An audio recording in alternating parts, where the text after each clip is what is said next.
কেমন আছেন সবাই? আজকের এই বিশেষ বিশ্লেষণ পর্বে আপনাদের সবাইকে শান্ত এবং আধ্যাত্মিক এক আবহে স্বাগত জানাচ্ছি। আজ আমরা কোরআনের অত্যন্ত গভীর এবং ঘটনাবহুল একটি সূরা, সূরা আল আরাফ নিয়ে আলোচনা করব। এই সূরার পড়তে পড়তে লুকিয়ে আছে মানবজাতির জন্য বিশাল সব শিক্ষা, সতর্কতা আর ঐতিহাসিক প্রেক্ষাপট। তো চলুন আর দেরি না করে এই সূরার অমূল্য শিক্ষাগুলোর এক জ্ঞানগর্ভ যাত্রায় প্রবেশ করা যাক। সূরাটির ঠিক শুরুতেই আমরা দেখতে পাই কিছু মুকাত্তাআত বা বিচ্ছিন্ন অক্ষর, আলিফ, লাম, মিম, সোয়াদ। সত্যি বলতে এই অক্ষরগুলো কোরআনের এক অভাবনীয় ঐশ্বরিক রহস্য। এগুলোর প্রকৃত অর্থ কেবল আল্লাহই ভালো জানেন। তবে ঠিক এই অক্ষরগুলো দিয়ে সূরাটি শুরু হওয়ার মানে হল একটা খুব ভারী আর গম্ভীর বার্তা দেওয়ার প্রস্তুতি নেওয়া হচ্ছে। এটি আমাদের মনোযোগ আকর্ষণ করে বোঝায় যে সামনে আসা বাণীগুলো কতটা ওজনদার।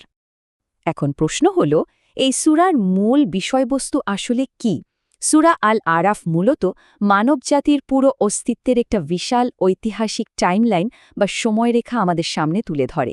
একদম সৃষ্টির সূচনা থেকে শুরু করে শেষ বিচারের দিন পর্যন্ত আমাদের জীবনের চক্রটা ঠিক কেমন হবে তার একটা স্পষ্ট চিত্র এখানে দেওয়া হয়েছে।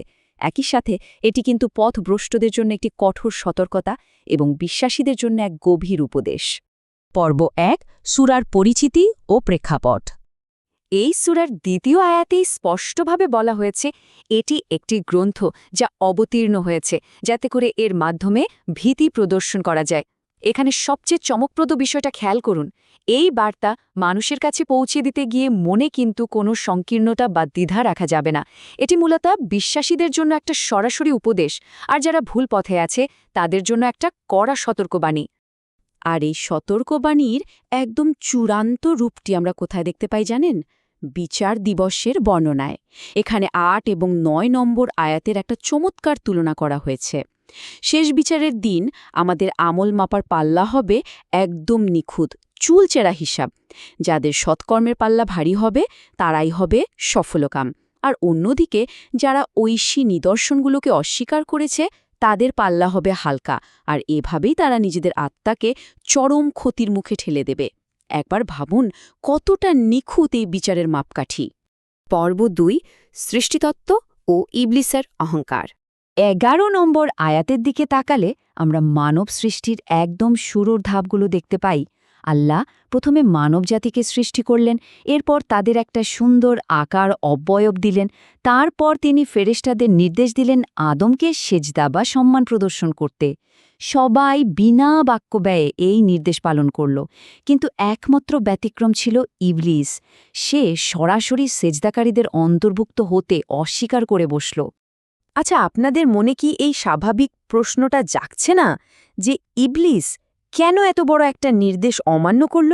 এর উত্তর লুকিয়ে আছে ১২ নম্বর আয়াতে। ইবলিসের অহংকারের মূল শেকড়টা ছিল তার সৃষ্টির উপাদানে। সে আল্লাহকে সরাসরি বলেছিল, আমি তার চাইতে শ্রেষ্ঠ। আপনি আমাকে আগুন দ্বারা সৃষ্টি করেছেন, আর তাকে সৃষ্টি করেছেন মাটির দ্বারা। এই যে মাটির তুলনায় আগুনের একটা মিথ্যা শ্রেষ্ঠত্বের অহংকার, এটাই তাকে ইতিহাসের প্রথম অবাধ্য সত্তায় পরিণত করেছিল। এরপর স্বর্গ থেকে বিতাড়িত হওয়ার পর ইবলিস এক ভয়ঙ্কর প্রতিজ্ঞা করে বসল, যা ১৬ ও ১৭ নম্বর আয়াতে বলা আছে। সে ঘোষণা দিল যে সে মানুষের সরল পথে ওত পেতে বসে থাকবে।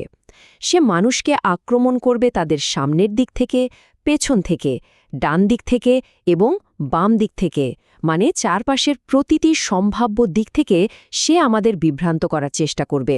আর তার টার্গেট কি? তার একমাত্র লক্ষ্য হল মানুষের অধিকাংশকেই যেন আল্লাহ অকৃতজ্ঞ হিসাবে পান। আর ঠিক এখানেই আমাদের সামনে একটা অত্যন্ত যৌক্তিক প্রশ্ন এসে দাঁড়ায় যে শয়তান এত বড় একটা প্রতিজ্ঞা করল।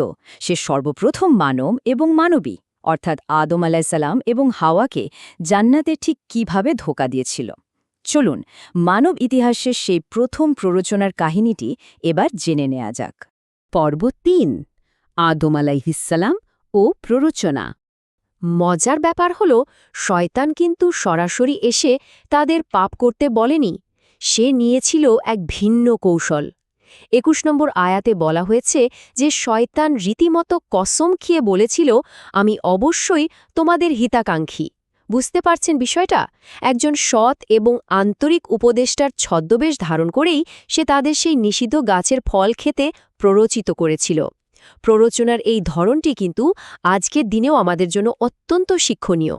কিন্তু যখনই তারা নিজেদের এত বড় ভুলটা বুঝতে পারলেন, তারা কিন্তু অহংকার করে নিজেদের পক্ষে কোনো যুক্তি দাঁড় করাননি, বরং সাথে সাথে অত্যন্ত বিনীত হয়ে আল্লাহর কাছে ক্ষমা প্রার্থনা করেছিলেন। ২৩ নম্বর আয়াতে বর্ণিত তাদের সেই বিখ্যাত দোয়াটি হল, হে আমাদের পালনকর্তা, আমরা নিজেদের প্রতি জুলুম করেছি। যদি আপনি আমাদেরকে ক্ষমা না করেন এবং আমাদের প্রতি অনুগ্রহ না করেন, তবে আমরা অবশ্যই ধ্বংস হয়ে যাব। এই গভীর অনুশোচনা মানবজাতির জন্য সত্যি এক অসাধারণ দৃষ্টান্ত। পর্ব ৪, দুনিয়ার জীবন ও তাকওয়া। ২৬ নম্বর আয়াতে এসে আমরা খুব চমৎকার একটা ধারণার মুখোমুখি হই, লিবাস ও তাকওয়া বা পরহেজগারির পোশাক। আল্লাহ মানুষকে লজ্জাস্থান নিবারণ আর সাজসজ্জার জন্য বাহ্যিক পোশাক দিয়েছেন ঠিকই, কিন্তু তিনি বলছেন এই আধ্যাত্মিক তাকওয়ার পোশাক বা আল্লাভীতির আবরণই হল সর্বোত্তম। আসলেও তাই, কারণ এটি শয়তানের আক্রমণ থেকে মানুষকে রক্ষা করার সবচেয়ে শক্তিশালী বর্ম। ঠিক এর পরের আয়াতে, অর্থাৎ ২৭ নম্বর আয়াতে, মানব জাতির জন্য এক কঠোর সতর্কবাণী দেওয়া হয়েছে। হে বনি আদম, শয়তান যেন তোমাদের ঠিক সেভাবেই বিভ্রান্ত না করে যেভাবে সে তোমাদের পিতামাতাকে জান্নাত থেকে বের করে দিয়েছিল, তাদের পোশাক খুলিয়ে দিয়ে। আর এখানে সবচেয়ে ভয়ঙ্কর ব্যাপারটা কি জানেন? শয়তান এবং তার দলবল আমাদেরকে এমন সব জায়গা থেকে দেখে যেখান থেকে আমরা তাদের দেখতে পাই না। তাই আমাদের সবসময় সতর্ক থাকতে হবে। পৃথিবীতে একটা সুন্দর ভারসাম্যপূর্ণ জীবন যাপনের জন্য ২৯ থেকে ৩১ নম্বর আয়াতে কিছু দারুণ বাস্তবমুখী নির্দেশনা দেওয়া হয়েছে। এখানে বলা হয়েছে সমাজে সুবিচার প্রতিষ্ঠা করতে এবং একনিষ্ঠভাবে আল্লাহর ইবাদত করতে। প্রত্যেক নামাজের সময় সুন্দর ও পরিচ্ছন্ন পোশাক পরতে বলা হয়েছে। পাশাপাশি হালাল খাবার খেতে ও পান করতে বলা হয়েছে, তবে একটা কড়া শর্ত জুড়ে দেওয়া হয়েছে, কোনোভাবেই অপব্যয় বা মাত্রাতিরিক্ত করা যাবে না, কারণ আল্লাহ অপব্যয়ীদের মোটেও পছন্দ করেন না। পর্ব ৫, পরকালের বিচার ও পরিণতি।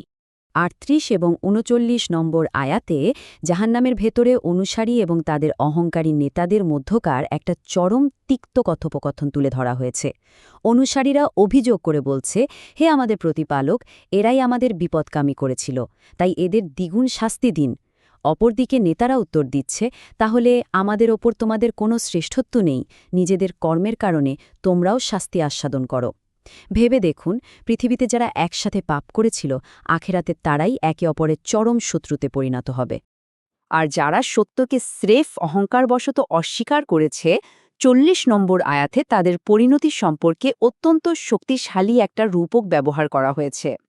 বলা হয়েছে তাদের জন্য আকাশের দ্বার উন্মুক্ত করা হবে না এবং তারা জান্নাতে প্রবেশ করতে পারবে না যে পর্যন্ত না সূচের ছিদ্র দিয়ে উট প্রবেশ করে। মানে বুঝতে পারছেন, সত্য অস্বীকারী অহংকারীদের জান্নাতে প্রবেশের সম্ভাবনা আক্ষরিক অর্থে শূন্য বা একেবারে অসম্ভব। পর্ব ৬, মূল শিক্ষা ও উপসংহার। পুরো সূরাটি পর্যালোচনা করলে আমরা মূলত কয়েকটি অমূল্য শিক্ষা পাই। প্রথমত, যে কোনো পরীক্ষায় চরম ধৈর্য ধারণ করা। দ্বিতীয়ত, আল্লাহর নির্দেশের প্রতি নিঃস্বার্থ আনুগত্য, ঠিক যেমনটা ফেরেশতারা করেছিলেন। তৃতীয়ত, শয়তানের ওই চতুর্মুখী আক্রমণ আর ফিসফিসানির বিরুদ্ধে সবসময় চোখ কান খোলা রাখা। আর সবশেষে সবচেয়ে বড় শিক্ষাটি হল অহংকার থেকে যোজন যোজন দূরে থাকা, কারণ ইবলিসের সে অহংকারের পরিণতি শেষ পর্যন্ত কতটা ভয়াবহ ছিল তা তো আমরা দেখলামই। এই অমূল্য ঐশিক জ্ঞানগুলো কেবল নিজেদের মধ্যে আটকে না রেখে চলুন অন্যদের সাথেও শেয়ার করি। আজকের এই বিশ্লেষণ পর্বটি যদি আপনাদের ভালো লেগে থাকে তাহলে লাইক দিন, শেয়ার করুন এবং নিয়মিত এমন আরও জ্ঞানগর্ভ আলোচনা পেতে আমাদের সাথে যুক্ত থাকুন। আজ বিদায় নেওয়ার আগে আপনাদের জন্য একটা গভীর চিন্তার খোরাক রেখে যাচ্ছি। আসুন আমরা সবাই অন্তত একবার ভেবে দেখি, আমাদের চারপাশের এই অসংখ্য প্ররোচনা আর শয়তানের ধোঁকা থেকে বাঁচতে আজ আমাদের সেই তাকওয়ার পোশাক বা আধ্যাত্মিক বর্মটি ঠিক কতটা মজবুত। ভালো থাকবেন, সুস্থ থাকবেন এবং এই প্রশ্নটি নিয়ে একটু গভীরভাবে ভাববেন।